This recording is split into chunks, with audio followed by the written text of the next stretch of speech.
जय श्री राधे, जय श्री राधे, जय श्री राधे, जय श्री राधे। सबका कल्याण हो, घर में सुख शांति समृद्धि बनी रहे और सबका कल्याणम मस्तु। हृदय में श्री भगवान का, नारायण का सदा वास रहे, ऐसी मेरी भगवान प्रभु से वंदना है। कृपा व्रतवसाध्यम श्री प्रभव्यम श्रीमद् भागवत गीता का आज हमारा कौन सा दिन है? पांचवा। भगवान श्री कृष्ण का जन्म हो चुका है। अब भगवान की 24 लीलाओं का वर्णन आगे कथाओं में मिलेगा। भगवान श्री कृष्ण की जो अमृत कथा है, श्रीमद् भागवत कथा, उसका प्रावधान और प्रभक्ति दोनों ही साध्य और कर्म का प्रभाव उत्पन्न करते हैं। जैसे गंगा स्नान से पहले कोई जब गंगा में स्नान करता है तो पहले क्या लगता है? पहले जल बहुत ठंडा लगता है। जैसे लेकिन जल में प्रविष्ट कर जाता है तो उसको आनंद आना आरंभ हो जाता है, चाहे वो सर्दी हो, चाहे गर्मी हो, चाहे कोई भी ऋतु हो। उसी प्रकार से श्रीमद् भागवत कथा जो है, ये हर किसी को प्राप्त नहीं होती और न हर कोई इसको स्मरण और ध्यान बंधन में इसको रख सकता है। इसका ये श्रीमद् भागवत कथा का ये सबसे बड़ा प्रावधान है, क्योंकि ये भगवान श्री कृष्ण पद रूप में ये कहा था। किसने कहा था? नेमी शरण आश्रम में सूत जी महाराज से जब प्रश्न किया था, सनक, सनंदन, सनकादिक और सनत कुमार, जब ये चार ब्रह्मदेवादि देवता समस्त ऋषिगण जब पहुंचे कलयुग में क्या प्रभाव रहेगा, तो उन्होंने कहा था कि श्रीमद् भागवत कथा ही एक ऐसा अमृत वाणी होगी जिसके श्रवण करने से, जिसको हृदय में ग्रहण करने से मोक्ष को प्राप्त हो सकता है। लेकिन इतना आसान भाव नहीं है, इतनी आसानी से मोक्ष प्राप्त नहीं हो सकता। अगर मोक्ष प्राप्त करना है तो श्रीमद् भागवत कथा का हृदय से मंथन और प्रभाव करना आवश्यक पड़ेगा। नित्य मुक्ति, नित्य साध्य और कर्म की निमित्ति, दोनों ही कर्म का भाव है। अगर भगवान की भक्ति इतनी आसान होती तो हर कोई कर लेता। भगवान की भक्ति इतनी आसान नहीं है। भगवान की भक्ति के लिए सबसे पहले कर्म ध्यानम, दूसरा है ज्ञान ध्यानम। ज्ञान और कर्म दोनों ही है। अगर आप चाहो कि ज्ञान से भगवान को प्राप्त कर लो तब भी नहीं कर सकते, और आप चाहो सिर्फ कर्म से भगवान को प्राप्त कर ले तब भी नहीं कर सकते। दोनों ही महत्वपूर्ण है। जीवन में दोनों ही महत्वपूर्ण है।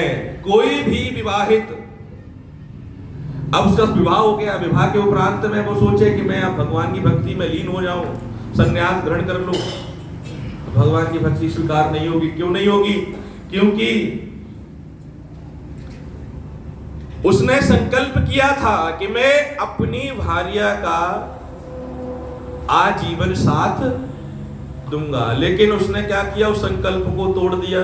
तो क्या है? भगवान कहते हैं कर्मभ्याय ध्यानस्यो बुद्धि दाता प्रभो और ज्ञान चूषाय प्रदक्षते नर रूपम भक्ति दासभ्यो। अर्थात जो भक्ति और ज्ञान का कर्म से निमित्त नहीं कर सकता। तो भगवान ने श्रीमद् भागवत गीता में भी ये दोनों बोले हैं। तृतीय अध्याय में 27वां श्लोक कि ध्यान योग और कर्म योग दोनों ही महत्वपूर्ण होते हैं। अगर ध्यान योग, ज्ञान योग श्रीमद् भागवत गीता में अदृष्ट है, बहुत ही प्रतिभाव और आनंद मंगल का भाव है कि आपको किस प्रकार की क्या करना चाहिए, क्या बुद्धि है, शुद्ध बुद्धि क्या है, शुद्ध भोजन क्या है, इस सब का प्रारब्ध आपको श्रीमद् भागवत गीता में प्राप्त होता है। वैसे तो है हरि अनंत, हरि कथा अनंत। हरि की कोई कथा का कोई अंत नहीं है। जितनी कथा है अनंत है, अनेश्वर है और अनाक्षर है। तो जितनी भी कथा है सच्चिदानंद रूपाय रूपो प्रधाविदस्त्रभे कर्मो ध्यानं च भमुक्ति प्रवसाधयं विनोतमे। प्रसाद्य भक्ति की कृपा और अनुकंपा दोनों का प्रभाव ही बहुत ही महत्वपूर्ण होता है। आज का जो साउंड है, साउंड में कोई आज अर्थात लागी है, शील लगी, शील नहीं है। जब तक आनंद और प्रभाव पूरा नहीं होता तब तक उसका लाइट इको करना हल्का सा। ओम नित्यं प्रदीक्षितः प्रदभ्यं नमामितं। और रहने दो जी। श्री शतशतभ्यं नमामि, कर्मोभयं नमामि, चरित्रोभयं नमामि, प्रदभुक्ति नमामि, योगेशयं तलक्षणमभ्यं कपिलभावभ्यमामनं, प्रसन्नयोततासाध्यं पदमुक्तिवचरणप्रभय। यत्रं तत्रं तशर्वत्यं प्रदमुक्तिप्रभचारिणं, नमयो साधयं प्रदक्षते प्रदभक्तिविचारतयोः, प्रवसाधयं नमामि। ओम श्री साधयं नमामि, ओम श्री साधयं नमामि, ओम श्री साधयं नमामि, ओम श्री साधयं नमामि। लास्ट दिन ले आते उसको। ओम प्रभा नित्यं तदुस्तभ्यं नमरूपं ददातते, प्रवसाधयं तर्क्षत्रे रूपं भयं नमो नमः। श्री कृष्ण गोविंद हरे मुरारी, हे नाथ नारायण वासुदेव। श्री कृष्ण गोविंद हरे मुरारी, हे नाथ नारायण वासुदेव। एकमात्र स्वामी सखा हमारे, एकमात्र स्वामी पिता हमारे, नाथ नारायण वासुदेव। श्री कृष्ण गोविंद हरे मुरारी, हे नाथ नारायण वासुदेव। राधे कृष्णा राधे कृष्णा राधे राधे राधे कृष्णा। श्री साध्य कथा श्रवण मास में हमने आरंभ की थी, अब भाद्रपद मास आरंभ हो गया। श्रीमद् भागवत कथा अगले 2 रविवार में पूर्ण हो जाएगी। श्री कृष्ण भगवान का जो श्रीमद् भागवत कथा का अनुरूप है वो 24 लीलाओं का वर्णन है, जिसके बीच में आंतरिक कथाएं आती हैं, जिसके बीच में प्रारब्धिक कथाएं आती हैं, जिसके जीवन में कर्माधिक कथाएं आती हैं। तो हम श्री कृष्ण भगवान का जन्म हमने प्रधाद्यप हो चुका था, अब हम आगे बढ़ते हैं श्रीमद् भागवत कथा में।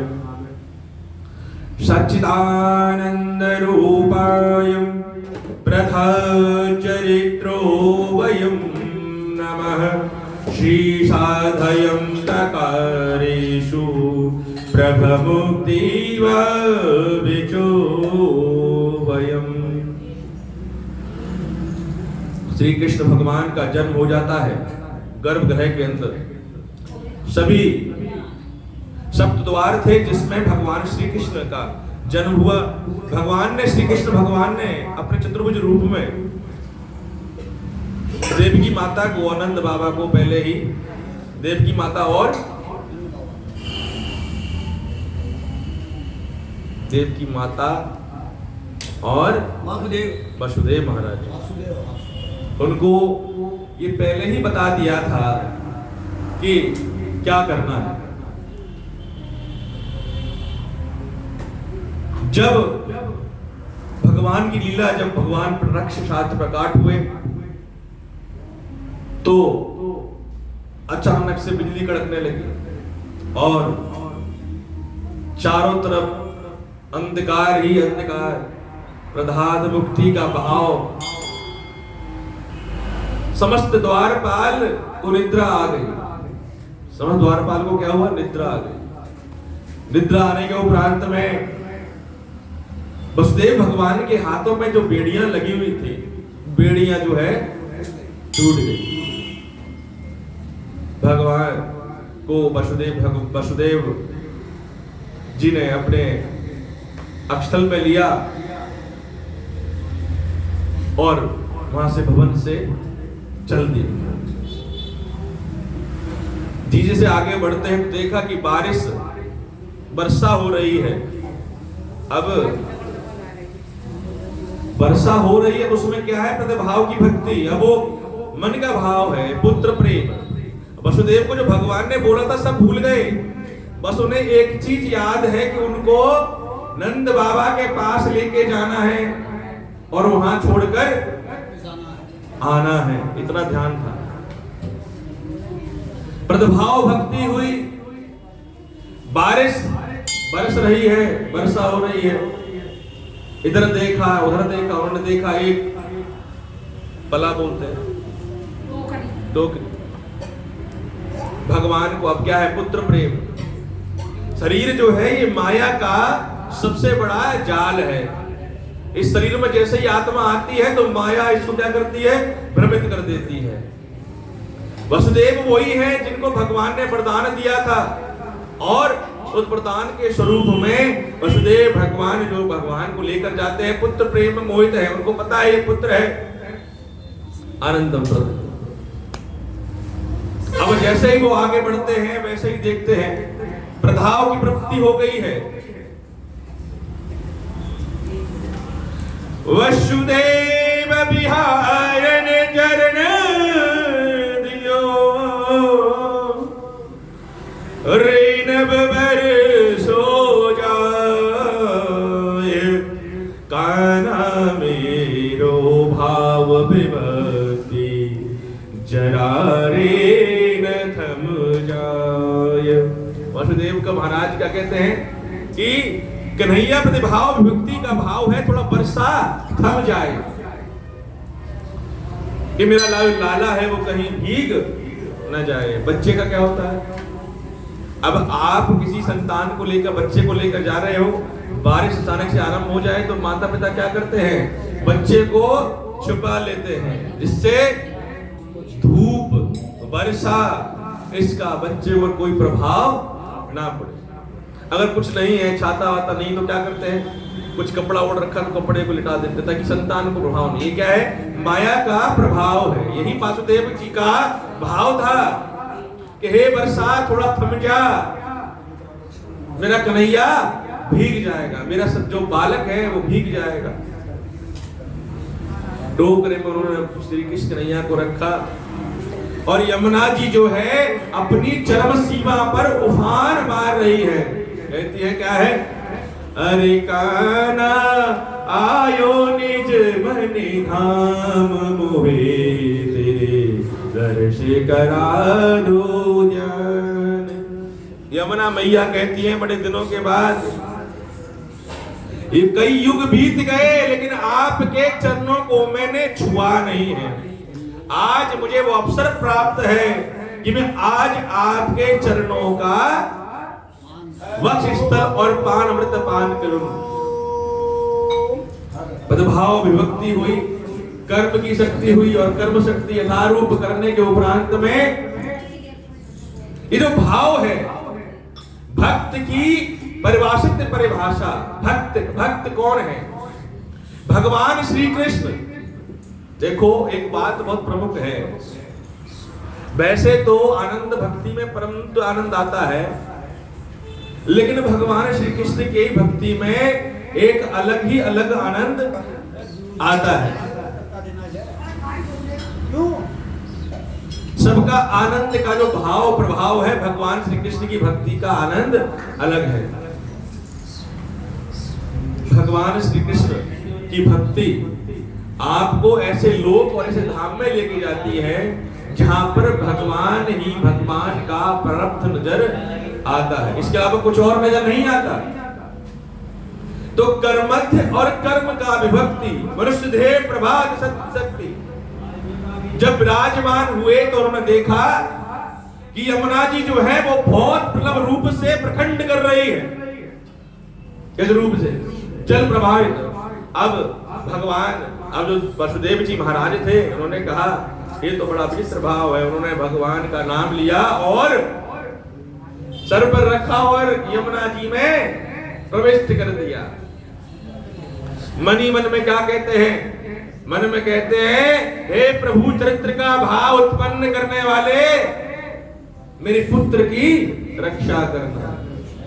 अरे जो पूरे ब्रह्मांड की रक्षा करता है, जो पूरे ब्रह्मांड संचालन करता है, प्रभाव भक्ति, ये क्या है? पिता का प्रेम है अपनी संतान के प्रति। उधर जब भगवान श्री कृष्ण के ऊपर पानी की बूंदें पड़ रही थी, सब जितने भी थे सब आनंद ले रहे थे। उधर वर्षा, अधार्त मेघ, इंद्र आदि देवता प्रसन्नचित्त थे कि आज प्रभु के अनुकंपा, भगवान का जो सुंदर रूप है उसकी कल्पना आप और मैं नहीं कर सकते, किसी भी प्रारब्ध से नहीं कर सकते। इसकी जो कल्पना है किसी भी प्रकार से नहीं की जा सकती। इंद्र आदि देवता, इंद्र कहते हैं थोड़ा थम जाओ, वो कहते हैं, वरुण देवता कहते हैं, प्रभु देखो बहुत समय के बाद में ये अवसर मुझे प्राप्त हुआ है, इसको मैं विदिल नहीं जाने दे सकता। उधर शेषनाग महाराज प्राप्त होकर वो प्रभु का नाम लेते हैं, आगे बढ़ते जाते हैं। वरिष्ठ उधर यमुना जी का जल एकदम बढ़ता जा रहा है, बढ़ता जा रहा है बदभाव में। यमुना आस लगावे नित दिन, कृष्ण भक्ति को पाऊं मैं। आज दिवस को भाय भरो है, कृष्ण प्रेम को पाऊं मैं। मेरी भक्ति लित लित ध्यावे, निज कर्म नि को पाऊं मैं। द्वार मेरे प्रभु आज विराजे, प्रेम सहित हर्षाऊं मैं। जो भगवान का भक्त होता है और उसको जब पता चल जाता है कि आज भगवान का प्रारब्ध होने वाला है, तो उसका जो मन है ऐसे प्रफुल्लित होता है मानो जैसे प्रियता प्रियतमा से मिलने के लालायित और प्रफुल्लित हो जाती है। माता यमुना, भगवान श्री कृष्ण मन ही मन मुस्कुराते हैं। उधर शेषनाग महाराज ने उन्होंने कक्षा में छवि कर रखी है। अब वसुदेव महाराज को कोई छवि का पता नहीं कि मेरे पीछे कौन है, आगे कौन है, नीचे कौन है, ऊपर कौन है। उनका प्रारब्ध है कर्म भक्ति। वसुदेव महाराज की कृपा हमें सिखाती है कि हमें अपने लक्ष्य के प्रति कितना कटक्ष होना चाहिए। लक्ष्य क्या? हम सबका लक्ष्य क्या है? हम सबका लक्ष्य है भगवान की भक्ति। क्या है? भगवान की भक्ति। भगवान की भक्ति प्रारब्ध है, क्योंकि भगवान की भक्ति ही आपकी जीवन और कर्मों की नैया को पार कर सकती है। इसके अलावा कुछ और पार नहीं कर सकता। वसुदेव महाराज चलते हैं, पीछे शेषनाग महाराज है। यमुना जी जो है बार बार ऊपर चलती है। अब सर पे पल्ला रख रखा है, टोकरा। श्री कृष्ण भगवान के पैर टोकरे में अंदर है। यमुना मैया कहती है, प्रकट होकर कहती है कि हे प्रभु कृपा करो, इतना मुझे तड़पाओ मत। कहते हैं मैं आपके चरणों का पान करना चाहती हूं, मुझे अपने चरणों को छूने का अवसर प्रदान करें।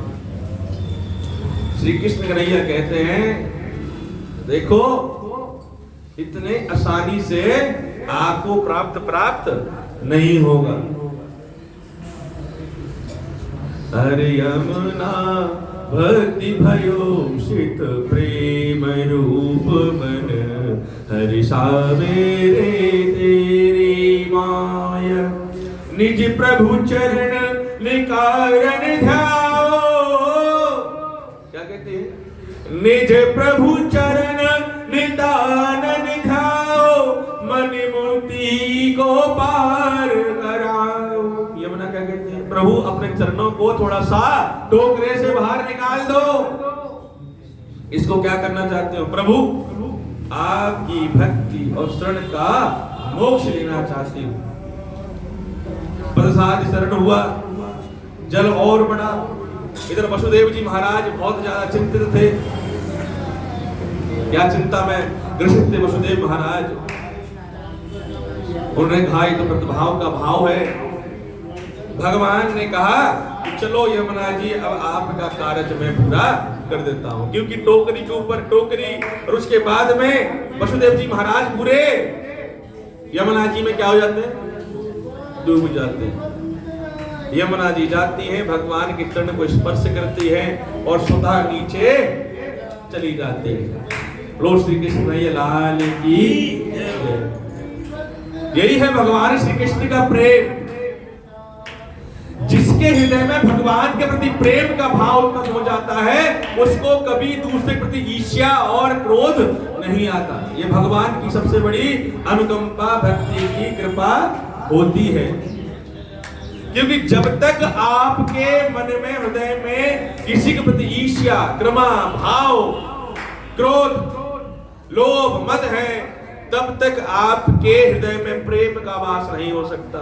और जब तक प्रेम का भाव नहीं हो सकता, तब तक भगवान का आगमन नहीं हो सकता। इसलिए प्रेम से बड़ा कोई पुष्प नहीं, प्रेम से बड़ा कोई पुष्प नहीं, और भक्ति से बड़ा कोई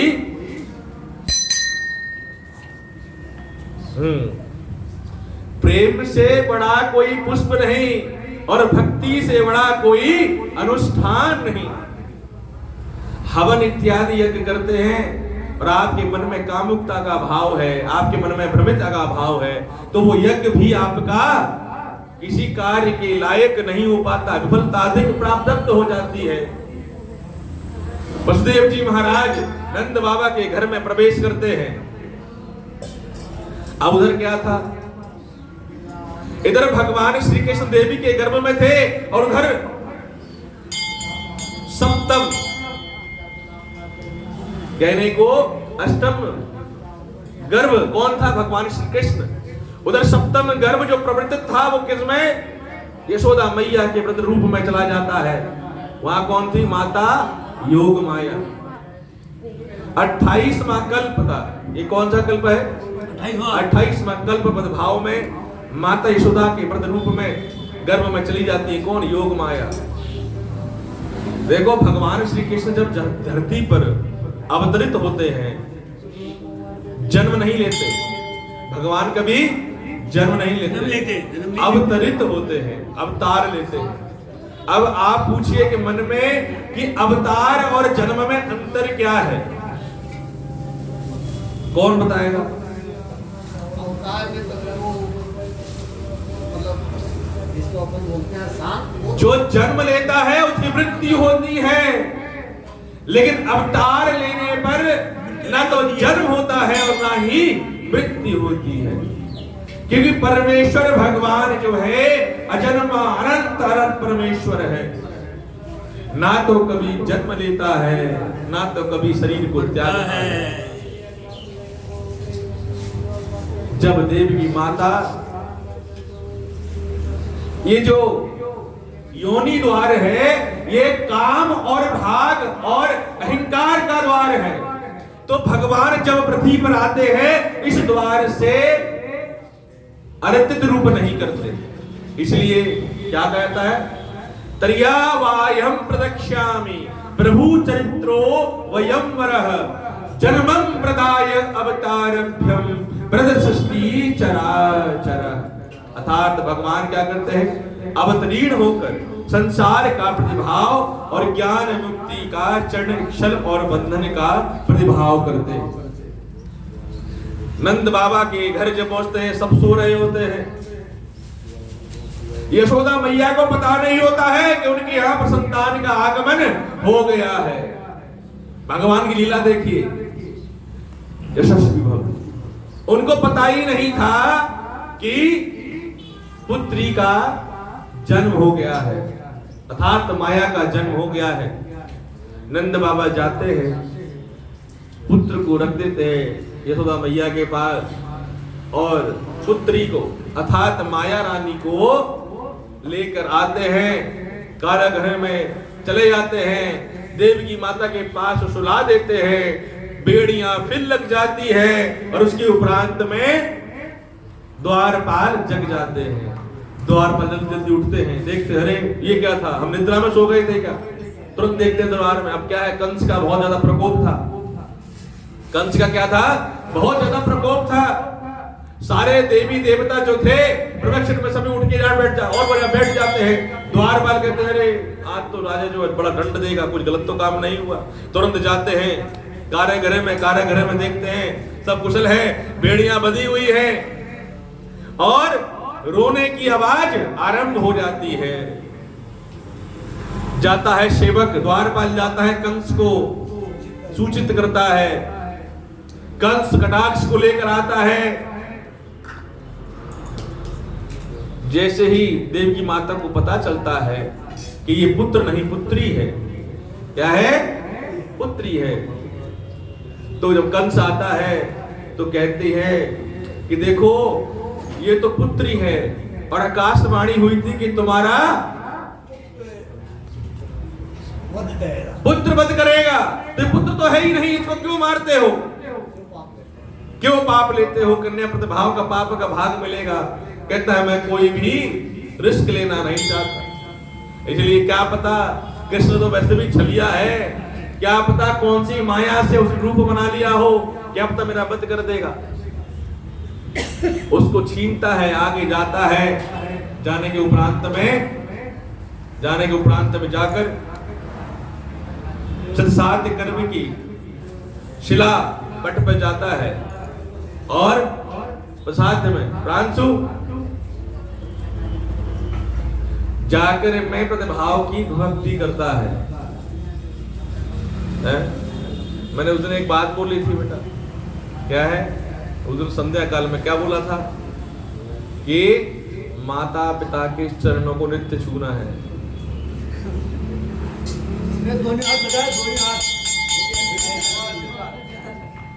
सत्साध्य कर्म की विभक्ति का प्रभाव बहुत सत्य कर्म है। जब उसके बाद पता चलता है, जाकर माता को उसको पकड़ता है और शिला पर जैसे ही पटकने वाला होता है वैसे ही माता अपने अष्टभुजी रूप में प्रकट हो जाती है। बोलो श्री योग माया की जय हो।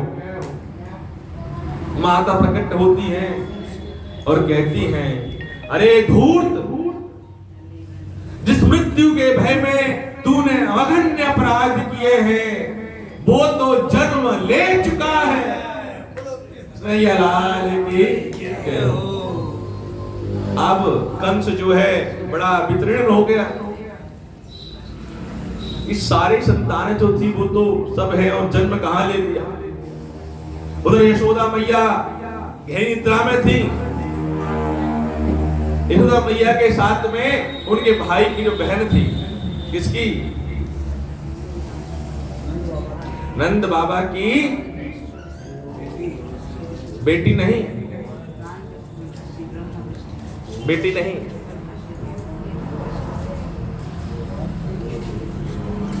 भगवान प्रतिभाव वसुदेव की जो दूसरी पत्नी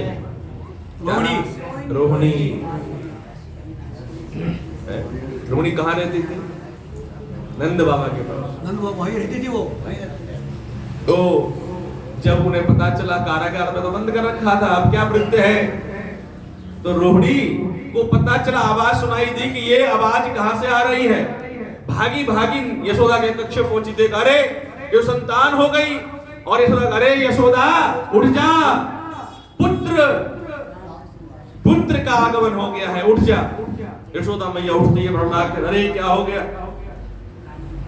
और उठकर देखते कन्हैया जो है मंद मंद मुस्कुराहट में ऐसा रूप, ऐसा अनोखा रूप, ऐसा ललायत रूप जिसकी कल्पना नहीं की जा सकती, देख कर यशोदा मैया जो थी वो ललायत हो गई और उनको उठाया और अपने सीने से लगा लिया। इतने में नंद बाबा जो थे जब देखा ये कोलाहल क्या हो रहा है तो नंद बाबा भागे भागे आए। अरे भगवान श्री कृष्ण की अनुकंपा हुई। अब जो भगवान ने जो आशीर्वाद प्राप्त किया, जब वरदान दिया था, उस वरदान के प्रभाव से भगवान श्री कृष्ण 11 वर्ष तक नंद बाबा और यशोदा मैया के पास रहने वाले हैं। वरदान की प्राप्ति, भगवान जब वरदान देते हैं तो वरदान को पूरा करने के लिए लीलाएं रचते हैं। क्या रचते हैं? लीलाएं रचते हैं। लीलाओं का प्रारब्ध हो जाता है। भगवान श्री कृष्ण इधर लला प्रकट हुई, इधर कंस जो है बड़ा भयभीत रहा कि ये किसने जन्म, कहां कब जन्म ले लिया। जन्म का प्रारब्ध हुआ, कंस ने आदेश दे दिया। भगवान श्री कृष्ण का जन्म कौन से नक्षत्र में हुआ था? कौन सी में? रोहिणी नक्षत्र में। कौन सी घड़ी में हुआ था?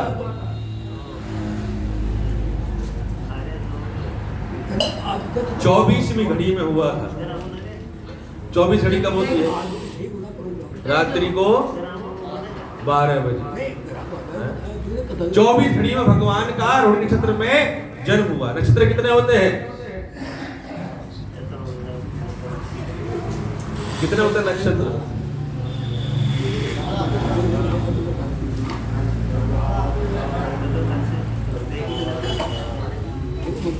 अरे पारे की नक्षत्र कितने होते हैं?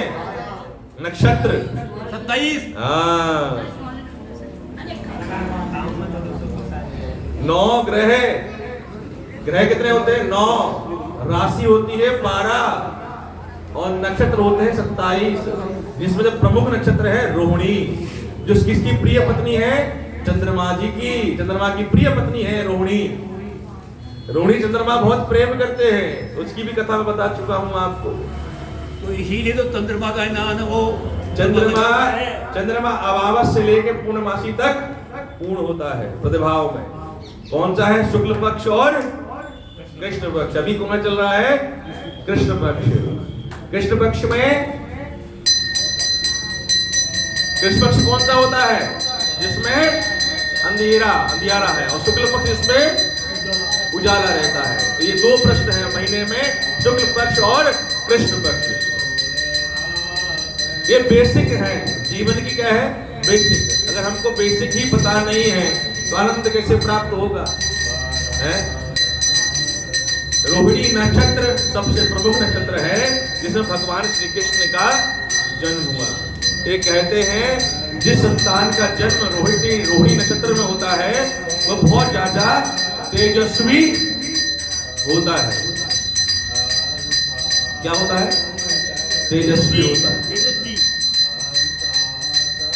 उसका जो जीवन का आनंद होता है वो किससे होता है? वो प्रभावित करता है पूरे समाज को, आनंद का प्रतिभाव प्राप्ति करवाता है और विभक्ति कराता है। भगवान श्री कृष्ण का जन्म हो गया, जब उसको पता चला तो उसने आदेश दे दिया। किसने? कंस ने आदेश दे दिया। क्या आदेश दिया? कि आज के दिवस में जितनी भी संतान है सबका वध कर दो। अब वो जब जाता है तो प्रतिभाव में व्यक्ति का कारक बन जाता है।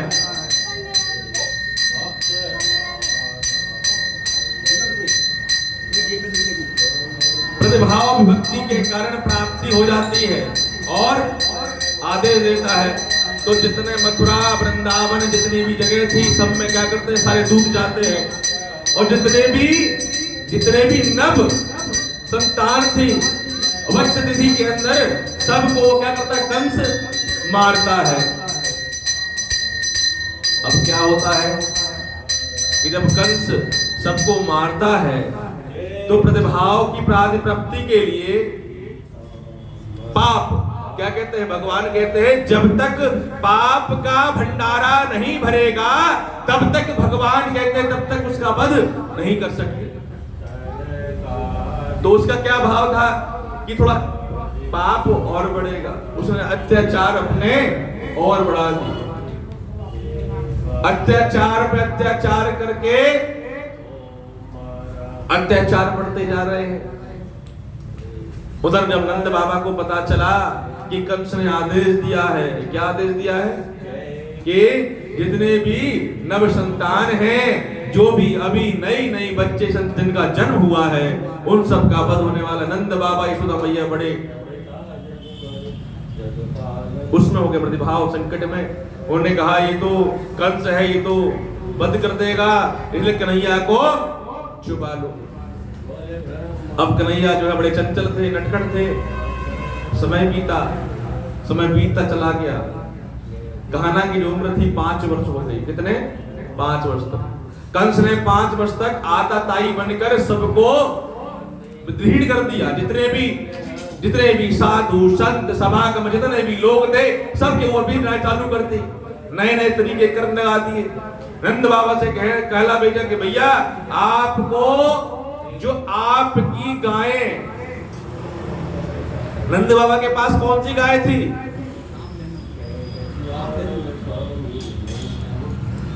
नंद बाबा के पास गाय कौन सी थी? नाम याद बना, नाम याद बना, बताओ, जो बताएगा उसको। कपिला गाय। नहीं वो नाम था, बताओ। 5 गाय, एक तो नंदा नाम दो, एक दो नाम नहीं, गाय की प्रजाति की बात कर। बता रहे कामधेनु गाय से जस्ट नीचे का प्रभाव है। कामधेनु माता तो, गाय माता तो साक्षात समुद्र मंथन से प्राप्त हुई थी। नहीं पता किसी को? माया में घिरे हुए सब। तो सोचो अभी कितना ज्ञान चाहिए भगवान की भक्ति के लिए, कितना जीवन में संघर्ष करना पड़ेगा, इतना ज्ञान और भक्ति अर्जन करने की प्रतिभाव है।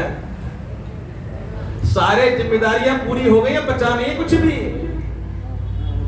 सब जिम्मेदारी पूरी हो गई, संतान बड़ी कर दी, धन धान्य करवा दिया, मकान बना दिए, प्लॉट लेके दे दिए और व्यवसाय करा दिया। अब क्या जीवन में संघर्ष? जब झाड़ू पोछा तो बहू को करने दो।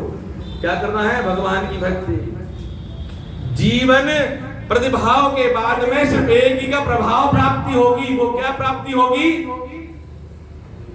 सब कर्म भक्ति प्राप्ति। श्री नंद बाबा के पास में कायो कामोजन नाम की गौ माता थी। कामोजन गौ माता मथात जो कपिला गाय है, कपिला गाय की 1 लाख प्रजाति, उसकी 7 लाख प्रजाति, और उसके बाद में एक प्रजाति आती है कामक्त प्रजाति। वो गाय नंद बाबा के पास थी। कितनी गाय थी नंद बाबा के पास? ये तो पता होगा, ये भी नहीं पता।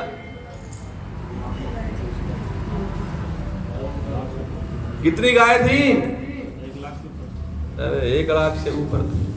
तो फिट करने लाद रहे धड़ू में है जी, धड़ू में है जी, कोई गिनती थोड़ी बड़े महंगी कोई गिनती कौन जी।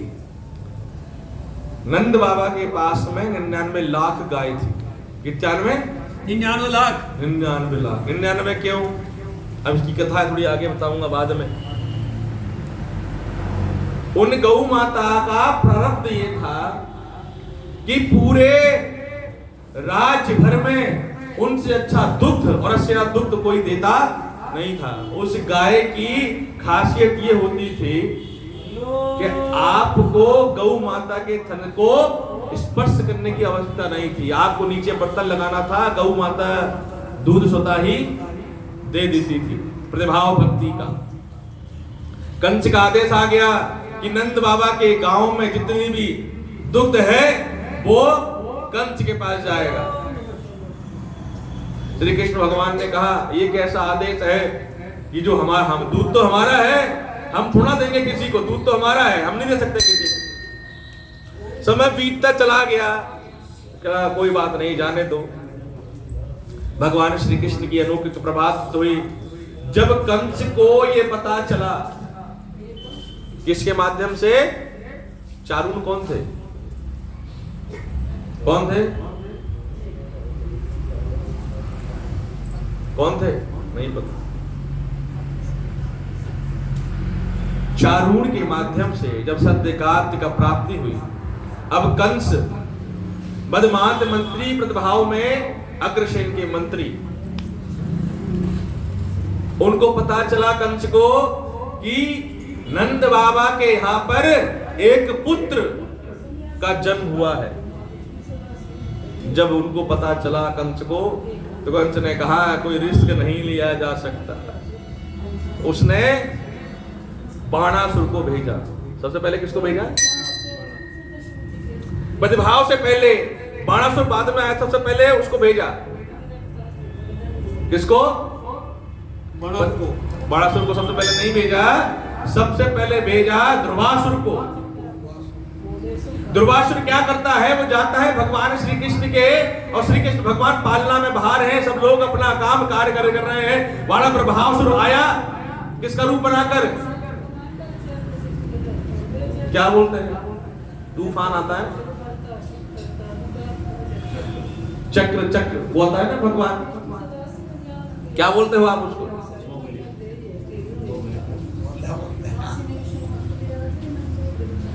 उसको भंवरा कहते हैं। वो समुद्र में भी होता है। आया अवतीर्ण होकर और देखता पूरे नगर में उसने क्या कि त्राही कर दी। भगवान पालना में मुस्कुरा रहे हैं, इतनी मंद मुस्कुराहट उसको देखते हैं। देखने के उपरांत में ब्रह्मनाथ रूप करता है और उनको घुमा कर ले जाता है। भगवान श्री कृष्ण घूमते घूमते हुए उसका गला दबा देते हैं, उसकी मृत्यु हो जाती है प्रतिभाव में। उसके बाद में भगवान, जब उसको कंस को पता चलता है कि अरे ये क्या हुआ, तो मृत्यु हो गई। कंस ने सारे जितने भी थे सारे कार्य पूरे कर लिए, किसी प्रकार से कैसे भी इसकी मृत्यु हो जाए। लेकिन भगवान की परम लीला का प्रतिभाव देखो समस्त रूप में। एक बार की बात है, भगवान श्री कृष्ण प्रतिभाव में व्यक्ति हुए, द्वारे पर एक स्त्री आती है। द्वारे पर एक स्त्री आती है, अघासुर की बहन। क्या नाम था? अरे भाई नाम याद करो, भूलना हो जाए तो। अरे ऐसी बात नहीं है, भूलना नहीं चाहिए। अभी उम्र में तो थर बात। अच्छा हिंट देता हूँ, जिसको भगवान श्री कृष्ण को दूध पिलाया था। पूतना आ गई यार। किसकी बहन थी? अघासुर की, जिसकी मृत्यु हो गई थी। उसकी बहन थी वो, उसकी बहन थी। उसको बुलाया, मैं तो कृष्ण कन्हैया को दूध पिला के मार दूंगी। उसके अंदर क्या था? विष था। आती है सुंदर रूप बनाकर यशोदा मैया के पास में कि मैंने बड़ा सुना है तेरे लाला बड़ो सुंदर है, मोए भागे दर्शन करने हैं, कोई दर्शन करा दे। दूसरा कहती है कि तेरे लाला बड़ो सुंदर है, कोई भागे दर्शन करा दे।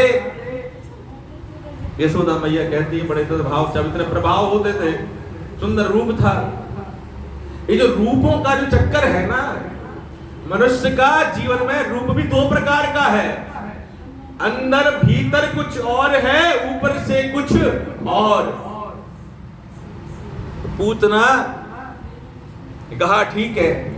उन्होंने क्या कहा? यशोदा मैया ने ठीक है। यशोदा मैया ने कहती मोह जरा थोड़ा जल संचालन करा दो।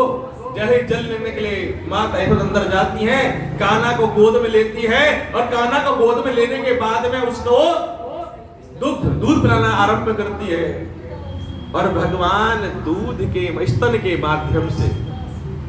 के माध्यम से भगवान श्री कृष्ण उसके प्राणों को पी रहे हैं। किसको पी रहे? प्राणों को। मुस्कुराते मुस्कुराते अरे मने मने धियो मुरारी तेरो पूतना दूध पियावत है और कृष्ण बिहारी मन हरि सावत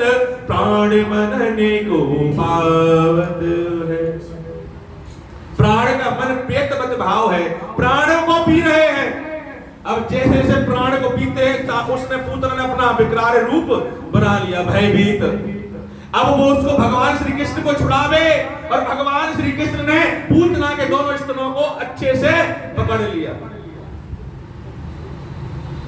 बाल्य अवस्था में संतान अपने माता के स्त्र का दूध जब पीता है, बच्चा पीता है, प्रतिरूप में पकड़कर और प्रतिभाव में उसे पकड़ लिया, पूतना विकराल रूप बनाती है, भागती है, और श्री कृष्ण पकड़ना पूतना ने पकड़ के अब प्राण पीना आरंभ कर दिया।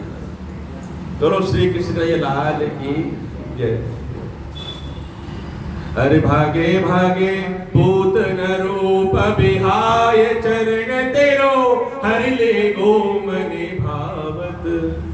क्या पूतना का प्राण पीना आरंभ कर दिया, त्राही त्राही करती पूना वहां से भाग गई। इधर पीछे पीछे देखते सारे गांव के वासी, यशोदा मैया विहारत हो गई। अरे मेरे कान्हा के ऊपर इतने संकट क्यों आ रहे हैं? देखो प्रेम का भाव, देखो प्रेम का भाव ये था, पूरे गांव को पता था कि भगवान श्री कृष्ण देव का अवतार है, लेकिन यशोदा मैया को तो लगता था ये तो मेरा पुत्र है, इसको संकट आते हैं, पूतना के प्राण का हरण कर लेते हैं, पूतना मर जाती है, और उसका श्री कृष्ण मई कन्हैया जो है उसके वक्ष स्थल पर लेटे लेटे क्रीड़ा कर रहे हैं। क्या कर रहे हैं? लेटे क्रीड़ा कर रहे हैं, दूध पी।